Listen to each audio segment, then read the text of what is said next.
CH1 painful death rebirth chapter 1 धोखा दिया है तुमने मुझे, और आज इस धोखे का अंजाम तुम अपनी आंखों से देखोगी।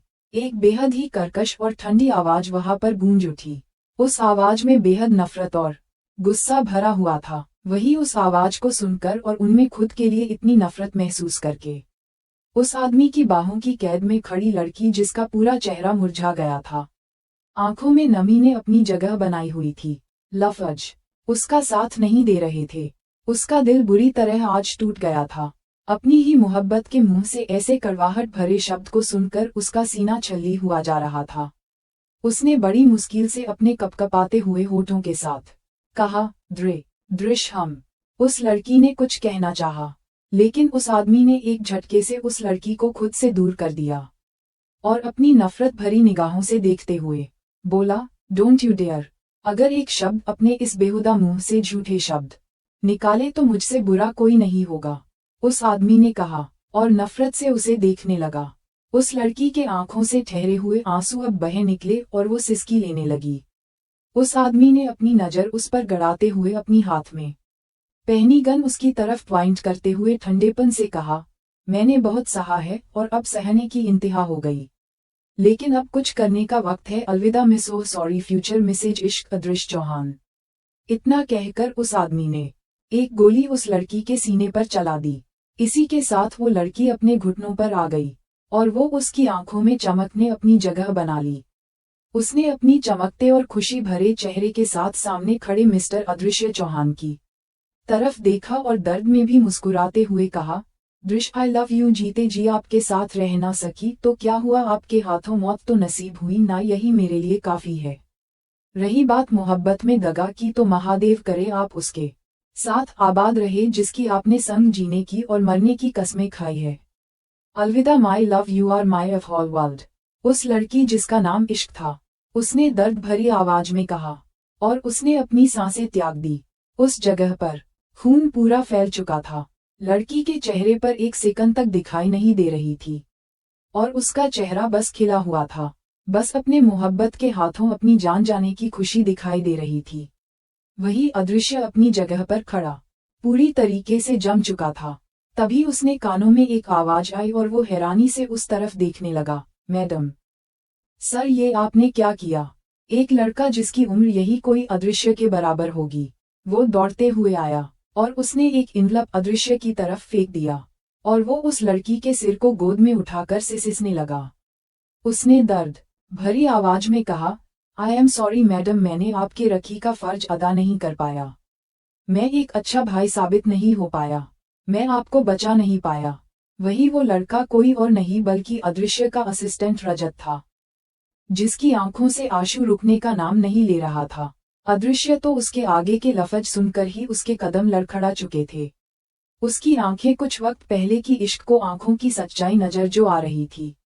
उसने उस इनवलप को खोला और कुछ फोटोज के साथ उसमें इश्क के बेगुनाही का सबूत था, जो ये बताने के लिए काफी था कि इश्क ने उसे धोखा नहीं दिया, बल्कि वो अपने के साजिश का शिकार हुआ था और उसके अपने ने ही उसकी खुशियों के आग लगाई थी। अब उसका घरौंदा पूरी तरीके से जलकर खाक हो चुका था। उस घरौंदे की चिड़िया को ही उसने अपने हाथों से मार जो डाला था। अदृश्य पूरी तरीके से गिल्ट से भर चुका था। उसकी आंखें बहने लगी। उसका चेहरा पछतावे से भरा चुका था। उसने अपने हाथों की मुट्ठी जमीन पर पूरी ताकत से मारी और पल भर में उसका हाथ लहूलुहान हो गया। उसका चेहरा आज ताल्लुक से भर उठा था। हाथ का दर्द दिल के दर्द से ज्यादा पेचीदा हो चुका था। उसने आसमान की तरफ देखते हुए कहा, ए क्या हो गया मुझसे? क्या मैं इतना ज्यादा अहमक हो चला था कि मुझे इतनी सी बात समझ नहीं आई? मैं बस लोगों के हाथ की कठपुतली बनकर रह गया और खुद अपनी इश्क का नामोनिशान अपने हाथों से मिटा दिया। मैं आखिर इतना बेगैरत शख्स कब से हो गया? आखिर मैंने इतनी बेहिस हरकत क्यों की? क्यों उसे खुद से दूर किया? क्यों उसके लाख समझने पर ना समझा? क्यों आखिर मैं ही क्यों? अदृश्य खुद से खुद की लड़ाई लड़ रहा था। जो उसने उस लिफाफे पर सबूत देखे थे, उनमें उन लोगों का काला चिट्ठा था जिस पर उसने सबसे ज्यादा भरोसा किया था, और उन लोगों ने ही साजिश के तहत उसके ही हाथों से उसकी मोहब्बत को दूर कर दिया। अदृश्य की पकड़ अपने हाथों में मौजूद गन पर कस गई और उसने दर्द से भरकर अपनी बुलंद आवाज में कहा, मैंने जो इश्क के साथ किया उसकी सजा तो मुझे मिलनी ही चाहिए। मैं आ रहा हूँ, मेरी जान साथ जी ना सके तो क्या हुआ, मैं तुम्हारे साथ मरने के बाद दूंगा। I am sorry my mistaken but I really love you, अदृश्य ने कहा और अपने हाथ में पकड़ हुआ बंदूक से अपने सीने पर गोली मार लिया। उसकी जान अभी गई भी नहीं थी कि एक जोरदार ब्लास्ट हुआ और इसी के साथ इश्क, अदृश्य और रजत उस ब्लास्ट में मारे जा चुकी थे। सुबह का वक्त सनशाइन क्लब नहीं, एक तेज आवाज के साथ एक नींद से जागा वही उस आदमी के चेहरे पर पसीने की बूंदें चमक रही थी। उसका चेहरा घबराया हुआ था, आंखें लाल थी, देखने से लग रहा था जैसे उसने कोई बुरा सपना देखा हो। वही इस वक्त उस आदमी जो जरा सा होश नहीं था कि वो इस वक्त किन हालात में वहां पर मौजूद है। वही उस लड़के के बगल में इस वक्त कोई लड़की सो रही थी। उसकी इतनी तेज आवाज सुनकर वो लड़की भी झटके से उठी और इसी के साथ उसके मुंह से भी दर्द भरी आवाज निकली। आह! उस लड़की ने कसकर अपने पेट के निचले हिस्से को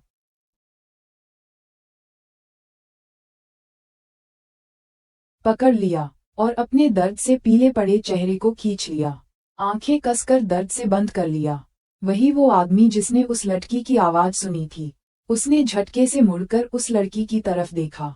लंबे घुंघराले बाल जो उसके पूरे बॉडी पर फैले हुए थी, छोटी सी नाक जो लाल दिखाई दे रही थी, सुर्ख लाल होठ जो बिल्कुल चेरी की तरह दिखाई दे रहे थे, जो इस वक्त सूजे हुए लग रहे थे। उसकी लंबी घनी पलके के बीच वो आंख जो बंद होने के बावजूद उस बंदे को अपंग तरफ अट्रैक्ट कर रहा था। वही उस लड़की का चेहरा लाल पड़ चुका था। उस आदमी के चेहरे पर हैरानी के भाव नजर आ रहे थे। उसने उस लड़की के चेहरे को देखा और उसकी नजरें उसके बॉडी की नीचे तरफ बढ़ने लगी। उसने देखा ब्लैंकेट नीचे गिरा हुआ था और इस लड़की के ऊपर बॉडी विजिबल हो रही थी। उसके ऊपर बॉडी का एक हिस्सा ऐसा नहीं था जहां पर बाइट मार्क नजर ना आ रहा हो। देखकर ऐसा लग रहा था जैसे किसी जानवर ने नोच खाया हो। अचानक ही उस आदमी की नजरें साइड टेबल पर गई जहां पर मिनी कैलेंडर रखा हुआ था और उस पर लिखी डेट को देखकर उस शख्स की आंखें अजीब सी हो गई। उसकी आंखें गहरी के साथ कंफ्यूजन नजर आने लगा। ऐसा लग रहा था जैसे वो किसी गहरी सोच में खो गया हो। तभी उसके हल्की सी सिसकी की आवाज उसके कानों में गई और अचानक से ही उसके दिमाग के सारे तार झंझना उठे। उसने अपनी आंखें बंद की और पल भर में उसका चेहरा, दिल, दिमाग सब दर्द से भरा उठा। लेकिन अचानक ही वो दर्द की घटा छटने लगी और उसने अपनी फिंगर क्रॉस करते हुए कहा, अगर महादेव ने मुझे दोबारा अपने किए गए गलती का पश्चाताप करने के लिए मौका दिया है तो मैं जरूर उसका पश्चाताप करूंगा और ये सुनिश्चित करूंगा कि मेरी इश्क को सारी साजिश से बचा सकूं, उसे सारी बुरी निगाहों से बचा सकूं और अपने साथ हुए गलत का बदला ले सकूं। आज से मैं अदृश्य चौहान नहीं बल्कि इश्क अदृश्य चौहान हूँ।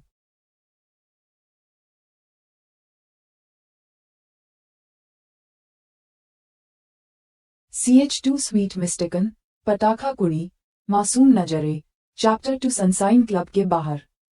सनशाइन क्लब के सामने एक रेड कलर की फफारी आकर रुकी और उसमें से एक हाई हील के साथ एक खूबसूरत लंबे पैर नजर आए। उसके के साथ ही वो लड़की बड़े ही एटीट्यूड से बाहर आए। उसके चेहरे पर अजीब सी तीखी मुस्कान दिखाई दे रही थी। वो अपनी हाई हील्स की टकटक के साथ उस क्लब के अंदर की तरफ बढ़ गई।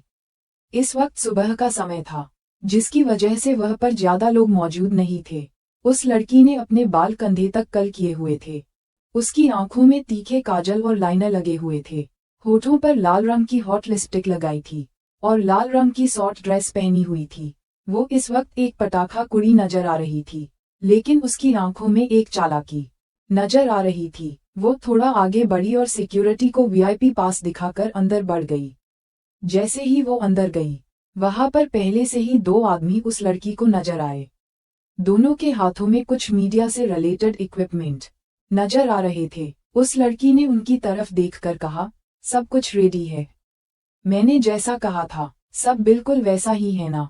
उस लड़की ने कहा। उस लड़की की बात सुनकर वो दोनों जो उसके पीछे जा रहे थे, उन्होंने थम्स अप का इशारा करते हुए कहा, यस मिस जैस्मीन, 10 मिनट के अंदर ही सारे लोग यहाँ पर मौजूद होंगे, उस लड़की ने बताते हुए कहा। वही उसकी बात सुनकर उस लड़की जिसका नाम जैस्मीन था, उसके होठ पर शातिराना मुस्कान खेल गई और वो चतुराई से हल्की हंसी और खुद की तारीफ करते हुए कहा, ठीक कैसे ना होगा, आखिर प्लानिंग प्लाइटिंग जो मेरी थी। Am always good for this drama, उस लड़की ने कहा और फ्लो की तरफ बढ़ने लगी। Second floor, private room, my sweet mistaken, क्या है? एक ठंडी मगर नर्म लेकिन अपनेपन से भरी आवाज उस लड़की के कानों में सुनाई दी। वो लड़की कोई और नहीं बल्कि इश्क राजपूत थी। किसी आदमी की आवाज सुनकर उसने अपनी घनी पलकों से घिरी आंखों को एक झटके से खोल दिया और आवाज की दिशा की तरफ देखने लगी। जैसे ही उसने एक हद से ज्यादा ठंडे आदमी को देखा तो उसका मुंह खुला का खुला रह गया। उसकी आंखें उसकी हॉटनेस से चौंधिया चुकी थी। वो बस बदहवास सी उसको निहार रही थी। उसकी घनी पलकों ने झपकाना ही छोड़ दिया था। उसकी हिरनी सी नजरें बस उसके उभरे हुए मसल्स पर टिके हुए थे। वही अदृश्य ने जब देखा कि उसकी स्वीट मिस्टेकन उसे किन नजरों से देख रही है, तो उसके चेहरे पर एडोरेबल स्माइल आ गई, जो बेहद ही रेयर थी। आज तक किसी ने उसके होठों पर हल्की सी मुस्कुराहट नहीं देखी थी, और आज वो इस तरह से एडोरेबल स्माइल आकर रहा था जो उसके हॉटनेस और हैंडसमनेस को बढ़ा रहा था। अचानक से ही अदृश्य के को ख्याल आया, उसका रिबत हो चुका था और वो पूरे 6 मंथ पीछे आ चुका था, जहां से उसकी शुरुआत हुई थी, और यहीं से उसने अपनी इश्क से नफरत की शुरुआत हुई थी। वो ये सब याद कर ही रहा था कि अचानक से ही उसे फिर से आवाज आई, और ये उसके लिए नॉर्मल था, लेकिन शायद उसकी स्वीट मिस्टेकन के लिए नहीं था। इश्क ने अपना छोटा सा नाक फुलाते हुए गुस्से से लाल होकर कहा, यू मॉन्स्टर, कौन हो तुम? और उसका सवाल उसके मुंह में ही अटक गया, क्योंकि उसकी नजरें सामने मिरर पर खुद के अक्स पर जाकर जो टिक चुकी थी। उसका मुंह खुला का खुला रह गया और चेहरा उसका जलने लगा। देखकर ऐसा लग रहा था जैसे वो कश्मीरी सेब हो। वही अदृश्य के दिमाग में कुछ और ही चल रहा था। उसने मुड़ के वॉल क्लॉक की तरफ देखा और उसकी भौहें आपस में सिकुड़ गई और माथे पर बल पड़ गए। उसने एक झटके से इश्क को अपनी बाहों में खींचा और उसकी आंखों में एकटक देखते हुए कहा, माय स्वीट मिस्टेकन, अभी इसी वक्त यहाँ से निकलना होगा। आई नो कि तुम्हारे दिमाग में बहुत से सवाल होंगे जिसका जवाब मैं तुम्हें दूंगा, लेकिन अभी नहीं, अदृश्य ने कहा, और एक झटके से इश्क को खुद से दूर करके बड़े आहिस्ते से उसके बेड पर बिठाकर वो खड़ा होकर जल्दी से बेड के किनारे खड़ा हो जाता और बिखरे हुए कपड़े में खुद के कपड़े पहनकर साइड में पड़ा अपना वेस्ट इश्क को पहनाकर वो उसे ब्लैंकेट में कवर कर देता है। ये सब अदृश्य ने इतनी जल्दी किया था कि इश्क को कुछ समझ ही नहीं आया कि इस कुछ पलों में उसके साथ हुआ क्या। जल्दी से अदृश्य ने अपने अपनी चीजों को समेटा और अपने फोन में किसी को MSG टाइप करके वो किसी कांच की गुड़िया की तरह इश्क को अपनी बाहों में उठा लिया। इस वक्त इश्क पूरी कवर थी। उसका छोटा सा चेहरा अदृश्य के सीने में छुपा हुआ था, जिससे उसका चेहरा नजर नहीं आ रहा था। इश्क अपने चाबी गर्म गालों को जलते हुए महसूस कर रही थी, जिसका साफ मतलब था कि वो शर्मा रही थी। हालांकि उसे इस सिचुएशन में डरना चाहिए था, उसे उस आदमी के खिलाफ जाना चाहिए था, लेकिन उसका दिल इन सब चीज के लिए बिल्कुल भी गवाही नहीं दे रहा था। उसकी आंखें बेहद शांत और गहरी नजर आ रही थी। तभी उसके दिमाग में एक ख्याल आया, वो उस कमरे में इस आदमी के साथ पहुंची कैसे? ये उसके लिए एक बड़ा सवाल था, जिसे उसने दिल ही दिल में किया और लास्ट नाइट को याद करने लगी। फ्लैशबैक, उसकी बहन जैस्मीन ने उसे बुलाया था अपने साथ क्लब चलने के लिए, और उसने कहा था कि उसकी फ्रेंड की बर्थडे पार्टी है, इसलिए वो यहाँ पर अपना मन मार कर आ गई थी और यह इसे जल्दी से कैसे भी करके निकालना चाहती थी। वो सॉफ्ट ड्रिंक पीने के बाद अचानक ही उसका सिर घूमने लगा। तभी वो वॉशरूम ढूंढने के लिए गई थी। उसके बाद उसके साथ क्या हुआ उसे कुछ भी होश नहीं था, लेकिन उसको इतना समझ आ चुका था कि वो वर्जिन नहीं रही थी, क्योंकि अभी वो जिसकी गोद में मौजूद थी उसने ही उसकी वर्जिनिटी क्रैक की थी। सोचते सोचते इश्क के दिमाग में आया, अगर ये मॉन्स्टर चाहता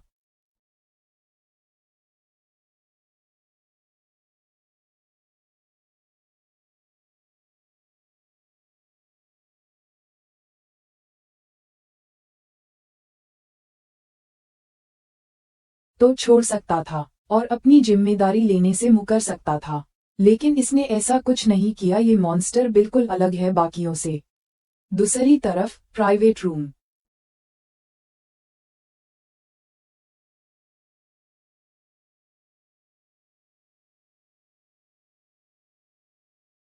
प्राइवेट रूम के सामने इस वक्त 2 मीडिया रिपोर्ट्स के साथ इस वक्त जैस्मीन खड़ी हुई थी।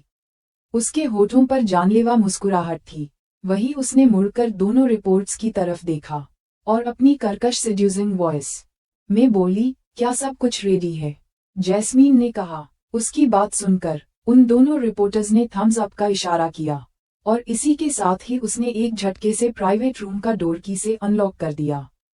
इसी के साथ ही वो तुरंत साइड हट गई और इसी के साथ वो रिपोर्टर्स अंदर की तरफ बढ़ते हुए बोले, देखिए राजपूत परिवार की छोटी बेटी के कारनामे।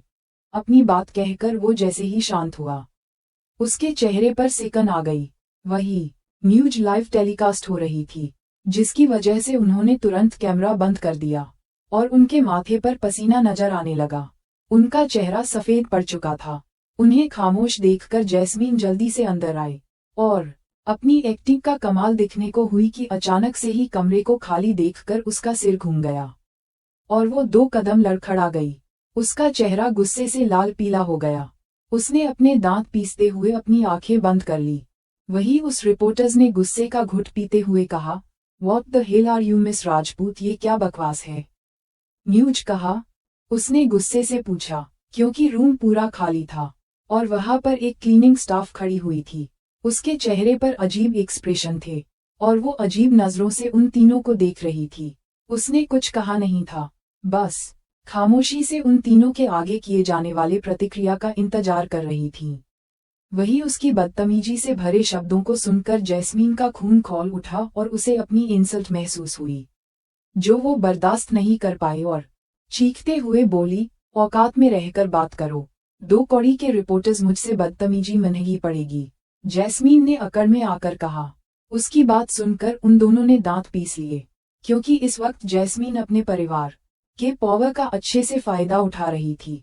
लेकिन इस वक्त वो डरे नहीं और उनमें से एक ने स्मर्क करते करते हुए कहा, अगर हमसे सवाल उठा तो बच तुम भी नहीं पाओगी मिस राजपूत, रूम 90001।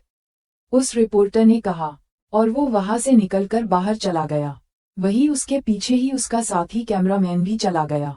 वही जैस्मीन गुस्से से कांपते हुए वहां से निकल गई, लेकिन रूम नंबर सुनकर उसका चेहरा अजीब सा हो गया था।